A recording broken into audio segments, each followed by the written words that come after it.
بسم اللہ الرحمن الرحیم باب تقضی الحائض المناسک كلها الا الطواف بالبیت۔ قضا یقضی کے معنی ادا کرنا۔ حائض یہ عورت کی صفت ہے، اور جب عورت کی صفت ہو خاص تو اس میں تائے تانیث نہیں آتی ہے، جیسے حائض اور حامل۔ المناسک یہ منسک یا منسک کی جمع ہے، اور مناسک حج کے تمام امور کو مناسک حج بولتی ہیں، اور مطالعے میں کہا المناسک مواضع متعبدات الحج، افعال حج کے مواضع کو مناسک بولتے ہیں، اور منسک مذبح کو بھی بولتے ہیں، اور نسیکہ ذبیحہ کو بولتے ہیں، اس کی جمع نسک، اور نسک مطلقاً عبادت اور طاعت کے معنی میں بھی آتا ہے،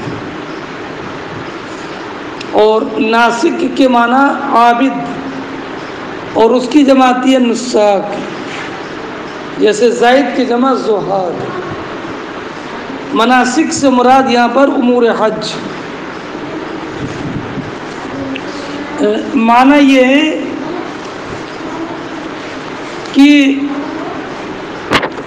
اگر عورت نے حج کا احرام باندھا اور احرام کے بعد عورت کو حیض آ گیا تو تمام افعال حج، امور حج کو وہ ادا کرے گی سوائے بیت اللہ کے طواف کے۔ بیت اللہ کے طواف کے علاوہ وقوف عرفہ اور وقوف مزدلفہ اور منی میں رمی جمار اور قربانی، تقصیر، بال کٹوانا وغیرہ، یہ سب جو امور حج ہے ان کو ادا کرے گی سوائے بیت اللہ کے طواف کے۔ سمجھ گئے بات؟ یہ بخاری شریف کے صفحہ نمبر 44 کی عبارت چل رہی ہے، بیچ صفحے میں ہے باب تقضی الحائض المناسک كلها الا الطواف بالبیت۔ اب ما سبق کے باب سے مناسبت یہ ہے کہ پہلے باب میں یہ بیان تھا کہ حائض روزہ چھوڑ دی گئی اور روزہ فرض ہے، اور اس میں یہ ہے کہ حائض طواف چھوڑ دے گی جو کہ رکن ہے، اور یہ بھی فرض ہے۔ اب پہلے چند تعلیقات سنیے اور بعد میں احناف کا مذہب ذکر کروں گا۔ فرماتی ہے وقال ابراہیم لا بأس ان تقرأ الآیہ۔ فرماتے ہیں ابراہیم نخعی رضی اللہ تعالی عنہ نے فرمایا اس میں کوئی حرج نہیں ہے کہ حائضہ عورت قرآن مجید کی ایک آیت کی تلاوت کر لے۔ کیا مطلب؟ امام بخاری بتانا یہ چاہتے ہیں کہ حیض ہر ایک عبادت کے منافی نہیں ہے، بلکہ حیض کے ساتھ عبادت بدنیہ جیسے تسبیح، تحلیل، تحمید وغیرہ یہ جائز ہیں، ایسے ہی ایک آیت سے کم پڑھنا ایک جماعت کے نزدیک جائز ہے۔ ابراہیم نخعی کے نزدیک حائضہ کے لیے ایک آیت کا پڑھنا جائز ہے۔ ایسے ہی مناسک حج بھی ان میں سے ہیں کہ حیض جن کے منافی نہیں ہے، سوائے بیت اللہ کے طواف کے کہ وہ اس سے مستثنیٰ ہے۔ اس اعتبار سے یہ اثر ترجمے کے مطابق ہے۔ ایسے ہی وہ آثار بھی جو اس کے بعد آتے ہیں، اور جنوب کا حکم بھی ان معاملات میں حائض کے حکم کی طرح ہے۔ فرماتی ہے وقال ابراہیم نخعی نے فرمایا کوئی حرج نہیں ہے کہ حائضہ قرآن کی ایک آیت پڑھ لے۔ بات سمجھ گئے؟ اب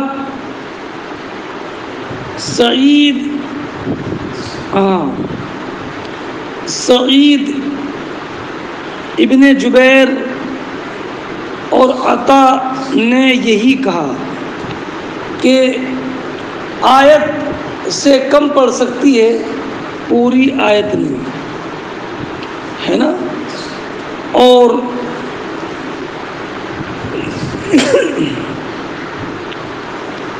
سعید ابن مسیب نے تو جنوبی کے لیے قرآن پڑھنے کو جائز قرار دیا ہے۔ ہاں، اور حضرت ابراہیم نخعی نے روایت کی کہ حائض قرآن پڑھ سکتی ہے۔ ولم یرا اگلی تعلیق دیکھیے، پھر بعد میں حناف کے اقوال ذکر کروں گا۔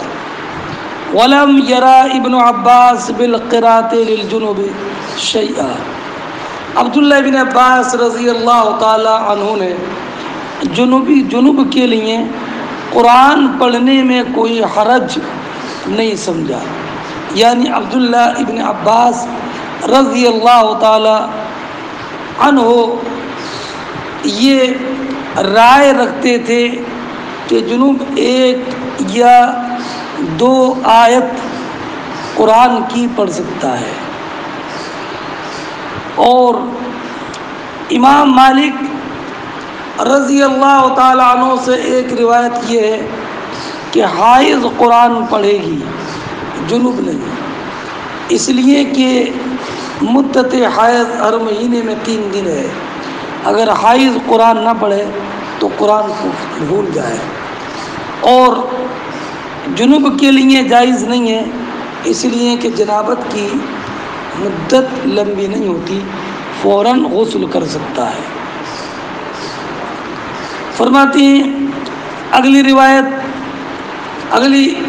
اگلا قول، وکان النبی، نبی کریم صلی اللہ تعالی علیہ وسلم ہر وقت اللہ کا ذکر کرتے تھے، ہر وقت اللہ کا ذکر کرتے تھے۔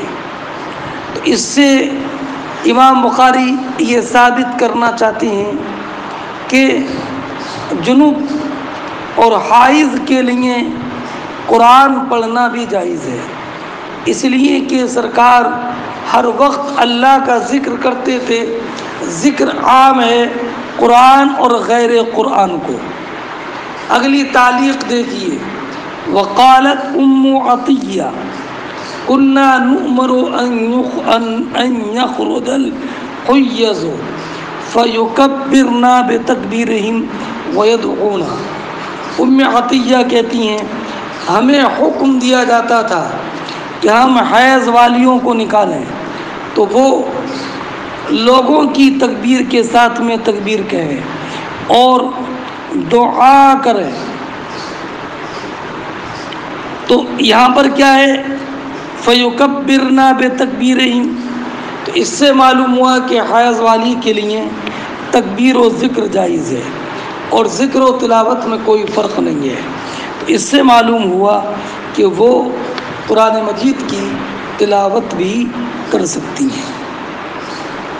اگلا دیکھیے، وقال ابن عباس اخبرنی ابو سفیان ان ہرقل دعا بکتاب النبی، یہ کتاب بدء الوحی کی لمبی روایت کا ٹکڑا ہے کہ ہرقل نے نبی کریم صلی اللہ تعالی علیہ وسلم کا خط منگوایا۔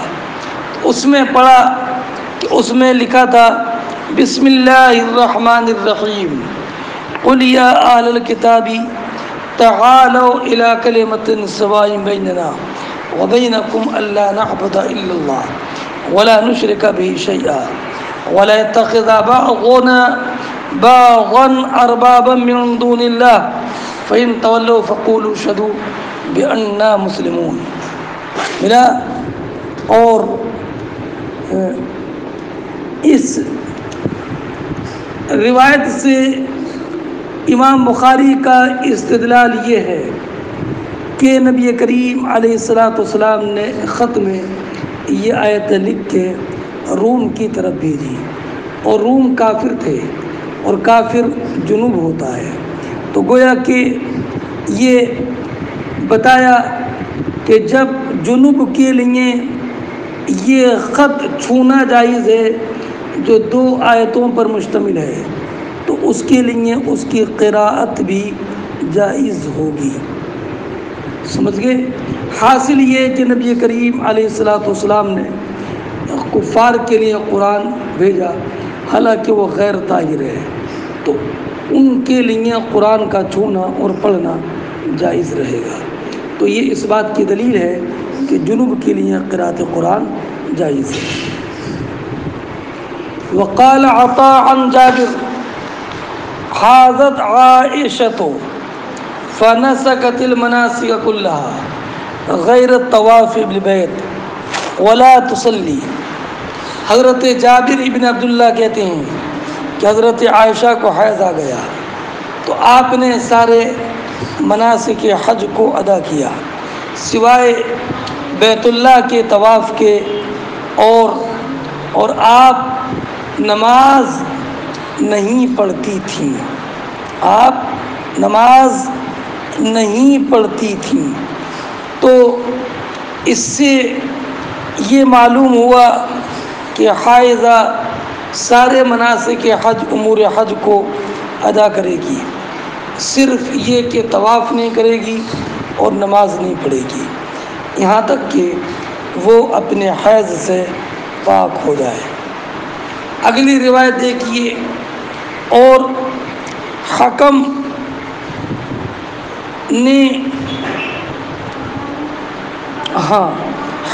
ابن عتیبہ نے کہا انی لا اذبح وانا جنوب، میں ذبح کرتا ہوں اس حال میں کہ میں جنوب ہوتا ہوں، یعنی حالت جنابت میں ذبح کرتا ہوں۔ حالانکہ حالت ذبح کرنے کے لیے ذکر ضروری ہے، اس لیے کہ قرآن کریم نے فرمایا وَلَا تَأْكُلُوا مِمَّا لَمْ يُذْكَرِ اسْمُ اللَّهِ عَلَيْهِ۔ اس سے معلوم ہوا کہ جب ذبح ہوگا تو ذکر اللہ بھی ہوگا۔ تو اس سے معلوم ہوا کہ جنوب کے لیے اللہ کا ذکر جائز ہے، اور جب ذکر جائز ہے تو اس کے لیے تلاوت قرآن بھی جائز ہے۔ امام بخاری رضی اللہ تعالی عنہ نے اس باب میں 6 آثار ذکر کیے، اور ان سے یہ ثابت کیا کہ جنوب کے لیے قرآن کریم کی تلاوت جائز ہے، لیکن ان سب میں مناقشہ ہے، اور جمہور نے اس کا رد کیا ہے ان احادیث سے جو احادیث اس بارے میں وارد ہیں کہ جنوب کے لیے قراءت قرآن ممنوع ہے، اور ان حدیث میں سے ایک حدیث حضرت عبداللہ ابن عمر کی ہے کہ نبی کریم صلی اللہ تعالی علیہ وسلم نے ارشاد فرمایا لا يقرأ الحائض ولا الجنب شیئا من القرآن، سمجھئے؟ اور حضرت جابر ابن عبداللہ رضی اللہ تعالی عنہ سے بھی یہی روایت مذکور ہے نا؟ اب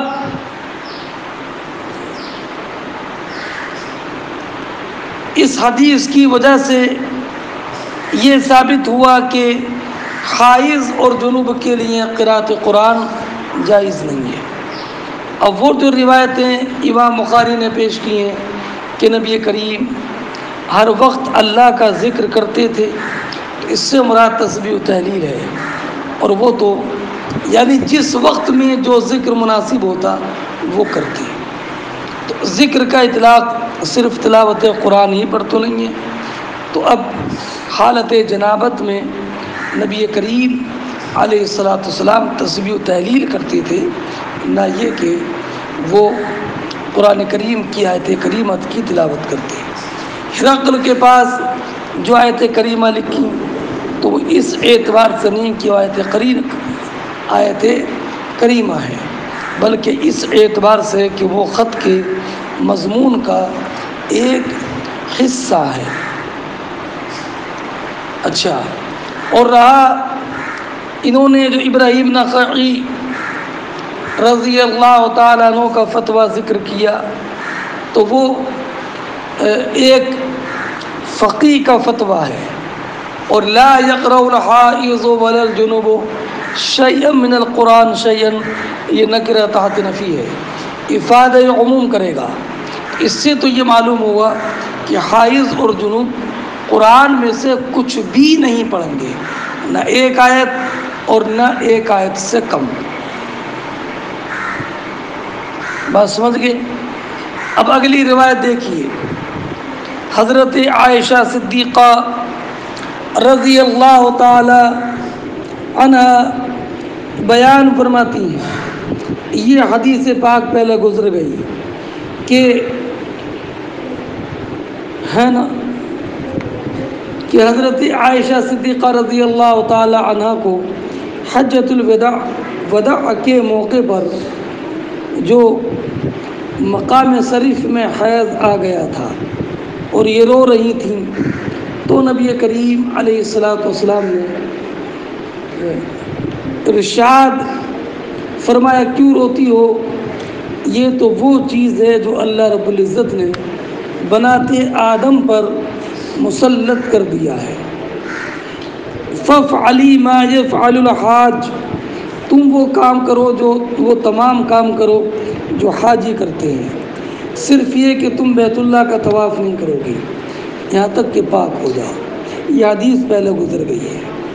اگلا باب دیکھیے، باب الاستحاضہ، استحاضہ کا باب، اس کا استحاضہ میں نے آپ کو پہلے بتایا کہ استحاضہ عورت کا وہ خون ہے جو اس کی فرج سے جاری ہوتا ہے نا، اور حیض کے علاوہ اور ایک یہ رگ سے نکلتا ہے جس کو عاضل کہا جاتا ہے۔ اب حیض کے بعد استحاضہ کا بیان مناسبت یہ ہے کہ دونوں عورت کے احکام سے ہیں۔ اب عائشہ صدیقہ رضی اللہ تعالی عنہ سے روایت ہے کہ عائشہ فرماتی ہیں کہ فاطمہ بنت ابی حبیش نے نبی کریم علیہ السلام کی بارگاہ میں عرض کیا، کیا عرض کیا؟ یا رسول اللہ انی لا اطہر افادع الصلاۃ، یہ حدیث بھی پہلے گزر گئی ہے۔ یا رسول اللہ مجھے استحاضہ ہے اور میں پاک نہیں ہوتی، اتنا موقع مجھے نہیں ملتا کہ میں پاک ہو کر کے نماز پڑھ لوں۔ افادع الصلاۃ، تو کیا سرکار میں نماز چھوڑ دوں؟ تو نبی کریم علیہ السلام نے فرمایا لا، نہیں، انما ذالک عرق ای دم عرق، یہ تو ایک رگ کا خون ہے جس کو عاضل کہا جاتا ہے، ولیست بالحیضہ، یہ حیض کا خون نہیں ہے۔ فَإِذَا أَقْبَلَتِ الْحَيْضَ، جب حیض کے دن آئیں تو نماز چھوڑو، اور جب وہ دن گزر جائے فَاغْسِلِي عَنْكَ الدَّمَ وَصَلِّي، تو اپنے سے خون جو ہے وہ دھو اور نماز پڑھ لو۔ سمجھ گئے نہیں؟ اب یہ کیا مطلب کہ ایک وقت میں تم وضو کرو اور اس وقت میں جتنی نمازیں چاہو اتنی نمازیں پڑھ سکتی ہو۔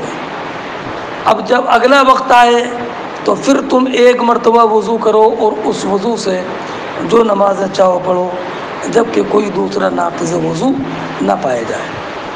تو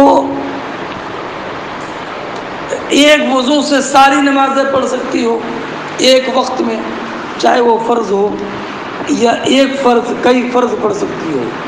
امام شافعی کے ہاں ایک فرض پڑھ سکتے ہیں اور سنتیں اس کے تابع ہیں، اور دوسرا فرض پڑھنے کے لیے دوسری مرتبہ اسے وضو کرنا پڑے گا۔ ان کی دلیل یہ ہے کہ سرکار نے فرمایا توضئی لکل صلاۃ، ہمارے نزدیک لام توقید کے معنی میں ہے، معنی توضئی لوقت کل صلاۃ۔ چلیے، تو اب آپ مستحاضہ سے متعلق میں نے چند باتیں پہلے بیان کر دی ہیں، چند باتیں آپ اور سنیے۔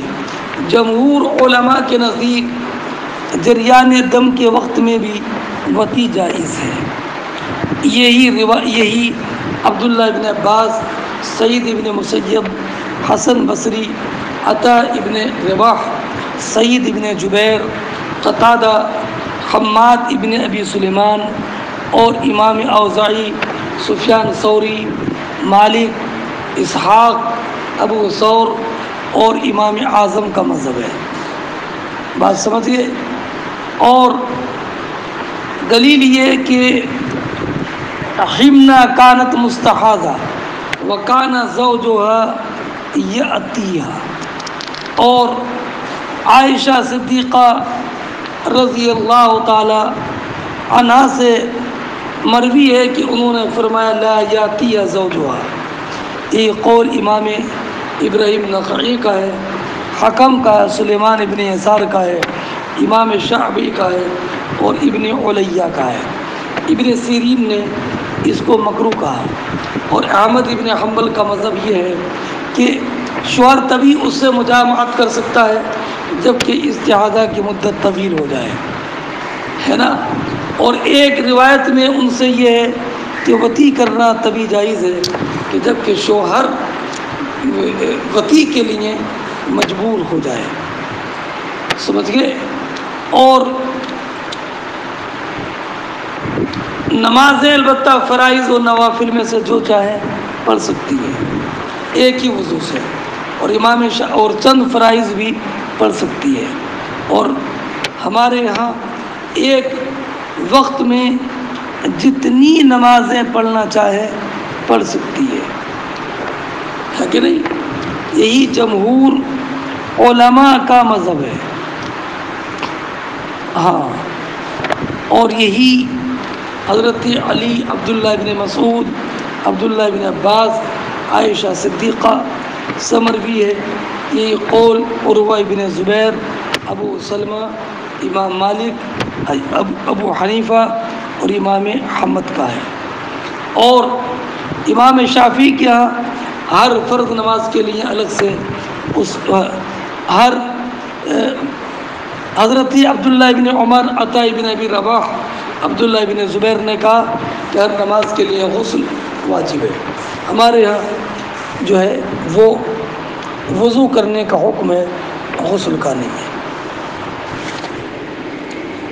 ہاں، نبی کریم صلی اللہ تعالی علیہ وسلم کے زمانے میں کئی عورتوں کو استحاضہ کی بیماری تھی، ان میں ام حبیبہ بنت جہش بھی ہیں، زینب ام المومنین بھی ہیں، حضرت میمونہ کی ماں شریک بہن اسما بھی ہیں، فاطمہ بنت ابی حبیش بھی ہیں، حمنہ بنت جیش بھی ہیں، سہلہ بنت سہیل بھی ہیں، زینب بنت جہش، سودہ بنت زمعہ بھی ہیں، زینب بنت ام سلمہ بھی ہیں، اسما بنت مرشد حارثیہ بھی ہیں، اور بادیہ بنت غیلان بھی ہیں۔ چلیے، یہ تو استحاضہ سے متعلق میں نے آپ کو بتا دیا۔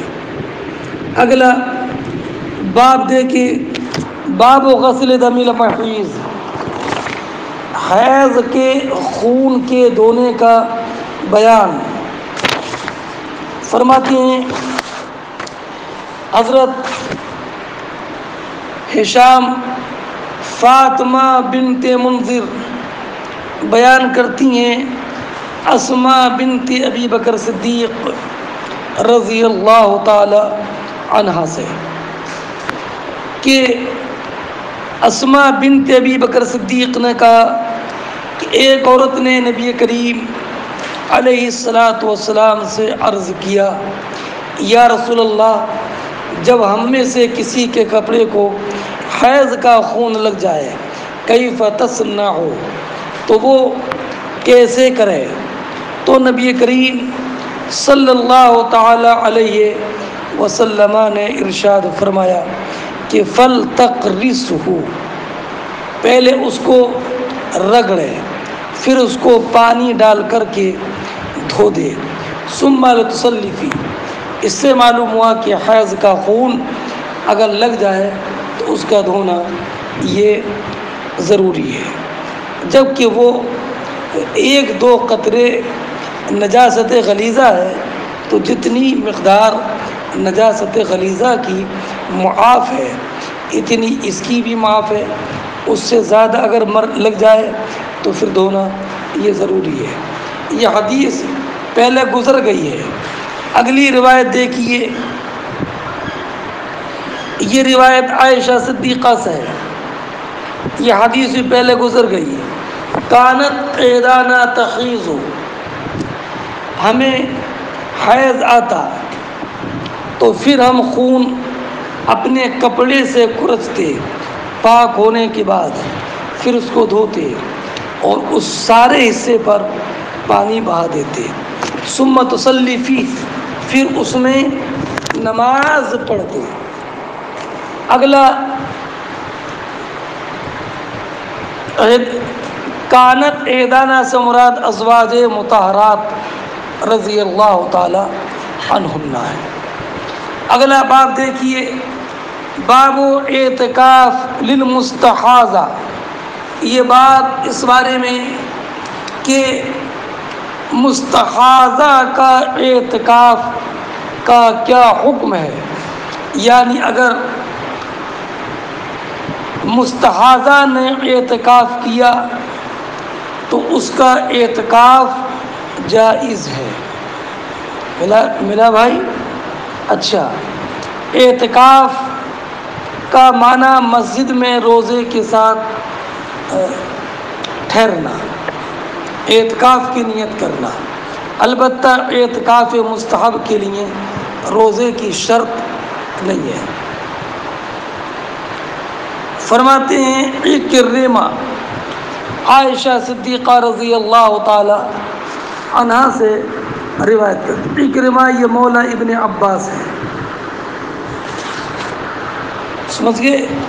یہ بیان فرماتے ہیں کہ اعتکف معہ بعض نسائہ، نبی کریم صلی اللہ تعالی علیہ وسلم کے ساتھ آپ کی ازواج مطہرات میں سے بعض نے اعتکاف کیا، اس حال میں کہ وہ مستحاضہ تھی۔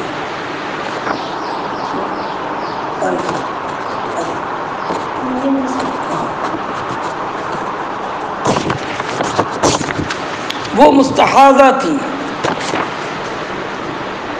ہے نا، اور یہ تردم خون دیکھتی،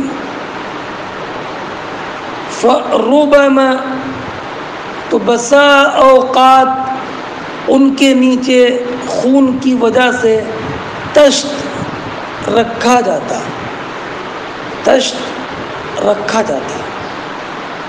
اور اکرمہ نے یہ بھی کہا،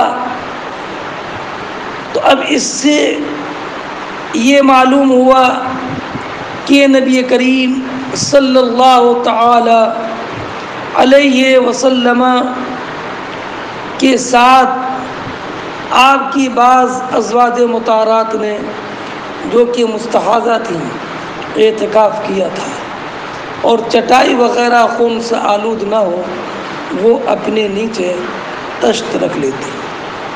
اب یہ بعض ازواج مطہرات کون تھیں؟ تو ایک روایت میں یہ ہے کہ یہ سودا بنت زمعہ تھی، اور ایک روایت یہ کہ یہ ام حبیبہ بنت ابو سفیان تھی، اور ایک روایت ہے یہ زینب بنت جحش تھی۔ نبی کریم علیہ الصلاۃ والسلام کے وصال کے بعد سب سے پہلے انہی کا وصال ہوا، سمجھ گئے؟ زینب بنت جحش، زینب بنت جحش، جحش کی تین بیٹیوں کو استحاضہ کی بیماری تھی۔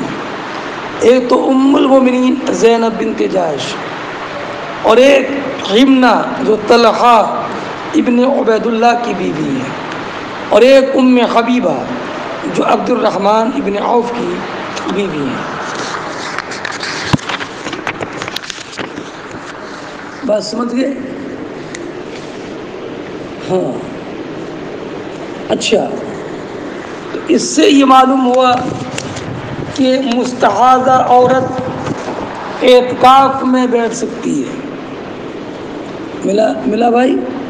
اب آگے بیان فرماتی ہیں کہ یہ اگلا واقعہ الگ واقعہ ہے کہ اکرمہ نے کہا کہ عائشہ نے اس فر کا پانی دیکھا، زرد پانی، تو کہا کان ھذا شیء کانت فلاں تجدہ، یہ بالکل ویسے ہی پانی ہے جو کہ اس رنگ کا پانی فلاں عورت اپنے حیض کے، اپنے استحاضہ کے خون میں دیکھتی تھی، اپنے استحاضہ کے خون میں دیکھتی تھی۔ اب یہ فلاں سے فلاں تجدو کا معنی فی زمان استحاضت ہے، تو یا تو فلاں سے مراد وہی ازواج مطہرات میں سے ہے کہ جو نبی کریم علیہ الصلوۃ والسلام کے ساتھ اعتکاف میں تھی۔ تو اب بتایا کہ یہ پیلے رنگ جو اصفر کا رنگ ہے، یہ تو بالکل ویسا ہی رنگ ہے جو فلاں عورت اپنے استحاضہ کے زمانے میں دیکھتی تھی۔ اب اس سے چند مسائل معلوم ہوئے۔ پہلا مسئلہ تو یہ معلوم ہوا کہ مستحاضہ کا اعتکاف جائز ہے، اس کی نماز جائز ہے، اس لیے کہ اس کا حال پاک عورتوں کا حال ہے، اور یہ بھی کہ وہ اپنے نیچے تشت وغیرہ کچھ رکھ لے تاکہ وہ مسجد وغیرہ کے فرش پر نہ لگے، اور مستحاضہ کے حکم میں تمام معذورات شرعی معذور شرعی داخل ہے، جیسے وہ انسان جس کو سلسل بول کی بیماری ہو یا جس کے زخم کا خون مسلسل بہتا ہو۔ اگلی روایت دیکھیے، باب حدثنا قتيبة قال حدثنا يزيد بن زرع عن خالد عن عكرمة عن عائشہ قالت، یہ بیان حدیث پاک وہی ہے، یہ بیان فرماتی ہیں کہ نبی کریم صلی اللہ تعالی علیہ وسلم کے ازواج میں سے ایک عورت کو نے اعتکاف کیا۔ تو یہ کون تھی؟ میں نے بتایا کہ اس میں 3 قول ہیں، سودا تھی، ام حبیبہ تھی، یہ زینب بنت جحش تھی، اور یہ خون اور زردی دیکھتی اور تشت ان کے نیچے ہوتا اور وہ اسی حال میں نماز پڑھتی رہتی۔ اس سے معلوم ہوا کہ مسجد میں حدث جائز ہے، شرط یہ ہے کہ مسجد کی تلبیس نہ ہو۔ اگلی روایت ہے، عائشہ صدیقہ رضی اللہ تعالیٰ عنہ بیان فرماتی ہیں کہ بعض امہات المومنین نے اعتکاف کیا جبکہ وہ مستحاضہ تھیں۔ اب اگلا باب دیکھیے، یہ بات اس بارے میں کہ عورت اسی کپڑے میں نماز پڑھے جس کپڑے میں اس کو حیض آیا ہے۔ یہ سوال ہے، جواب محذوف ہے، مطلب یہ کہ جائز ہے، یعنی حالت حیض میں جو کپڑے پہنے ہوئے تھی اگر ان کپڑے پر خون نہیں لگا ہے تو اس کپڑے میں اس کے لیے نماز پڑھنا یہ جائز ہے۔ سمجھئے بات ذہن میں آ گئی؟ یعنی ایسا نہیں ہے کہ حیض کے زمانے میں جو کپڑے تھے جب حیض سے پاک ہو غسل کرے ان کپڑوں کو بھی دھوئے، نہیں، بلکہ انہی کپڑوں میں اگر نماز پڑھ لے اور خون 1-2 بوند خون ہے تو اس کو یوں ہی چٹکی سے یا تھوک سے مل کر کے پاک مل کر کے اگر دھو دے تو بلا شبہ اب اس کپڑے میں نماز پڑھنا جائز ہے۔ روایت ہے حضرت عائشہ صدیقہ رضی اللہ تعالی عنہ سے کہ ہم میں سے کسی کے پاس نہیں تھے مگر ایک ہی کپڑے، اسی میں حیض آتا، فَإِذَا أَصَابَهُ شَيْءٌ مِّن دَمٍ، تو جب اسے کپڑے میں کچھ خون لگ جاتا، قالت بِرِيقِهَا، اسے اپنے تھوک سے ملتی، فَقَصَعَتْهُ بِظُفْرِهَا، اور اپنے ناخن سے اس کو کھرچ دیتی، مل دیتی، رکھ دیتی، دھوتی نہیں، اپنے خون سے مل دیتی۔ یہ کب؟ جب کہ اس میں خون 1-2 قطرے خون لگا ہوتا، اتنا جتنا کہ پاک ہوتا ہے، تو بلا شبہ اس کا دھونا یہ فرض نہیں ہے بلکہ تھوک سے ملنا یہ کافی ہے۔ فرماتی ہیں اب ما کانت لغدانہ سے مراد ازواج نبی، بات سمجھ گئے؟ ہاں اب اس سے ایک بات یہ معلوم ہوئی کہ اگر نجاست غلیظہ بہت کم ہو تو اس کو دھونا ضروری نہیں ہے بلکہ یوں ہی تھوک وغیرہ سے رگڑ کے صاف کر دینا یہ کافی ہے۔ اچھا، اور ہاں یہی امام اعظم رضی اللہ تعالیٰ عنہ کا مذہب ہے کہ 1 درہم سے کم نجاست غلیظہ معاف ہے، اس کو اگر کسی بھی طریقے سے زائل کر دے تو بہتر ہے۔ اب اس حدیث سے یہ معلوم ہوتا ہے کہ ایک ہی کپڑے تھے، ایک جوڑی کپڑے تھے، اور ام سلمہ کی روایت ہے کہ جب مجھے حیض آیا فخذت ثیاب حیضتی، تو میں نے اپنے حیض کے کپڑے پہنے، تو اس سے یہ معلوم ہوا کہ حیض کے کپڑے الگ تھے اور اس کے علاوہ دوسرے کپڑے تھے۔ تو اس کا جواب یہ ہے کہ ابتدائی اسلام میں کپڑے ایک ہی تھے، اس لیے کہ وہ شدت و قلت کا وقت تھا، مگر جب فتوحات زیادہ ہوئی اور حوال میں وسعت پیدا ہوئی تو عورتوں نے حیض کے لیے کپڑے الگ اور پہننے کے لیے کپڑے الگ اختیار کیے۔ تو ام سلمہ رضی اللہ تعالی عنہ اسی حال کی خبر دے رہی ہے۔ اس سے ایک مسئلہ یہ معلوم ہوا کہ بغیر پانی کے بھی نجاست کا ازالہ جائز ہے، اس لیے کہ خون ناپاک ہے باجماع مسلمین، اور ازالہ نجاست میں عدد شرط نہیں ہے، بلکہ صرف محل کا پاک کر دینا یہ کافی ہے۔ چلیے اب بات یہاں سے اور آگے چلے گی، باب الطیب للمرأۃ عند غسلها من الحیض، یہ میں آگے سے بیان کروں گا۔ السلام علیکم ورحمۃ اللہ وبرکاتہ۔